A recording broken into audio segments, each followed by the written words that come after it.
Sir అతి త్వరలో elections జరగబోతున్నాయి ఏపీ మొత్తం మీద. ఇక మీ గుడివాడ నియోజకవర్గం విషయానికి వస్తే ఎలా ఉండబోతుంది సార్ ఇక్కడ ఫైట్? కంపల్సరిగా 2 సంవత్సరాలు బట్టి సేవా కార్యక్రమాలు చేస్తున్న ఎన్నికల రాము గారు ప్రజలు గుర్తించారు.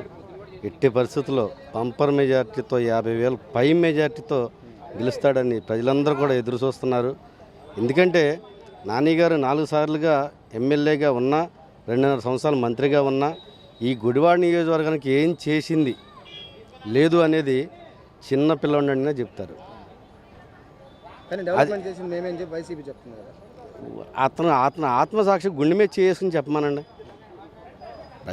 అతను చెప్పటం కాదు, పక్కన కార్యకర్తలు చెప్పటం కాదు, ఆయన ఆత్మసాక్షిగా ఆయన గుండె మీద చేసుకుని టిడ్కో ఇళ్ళు ప్రాజెక్ట్ తెచ్చింది ఎవరు?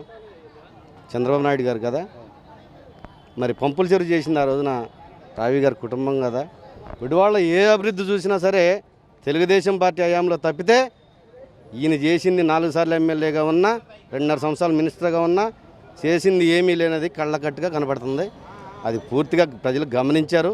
ఎట్టి పరిస్థితుల్లో ఇవాళ పాతాళానికి తొక్కడానికి మొన్న జనసేన అధ్యక్షుడు పవన్ కళ్యాణ్ గారు అన్నట్టు పాతాళానికి తొక్కడానికి సిద్ధంగా ఉన్నారు.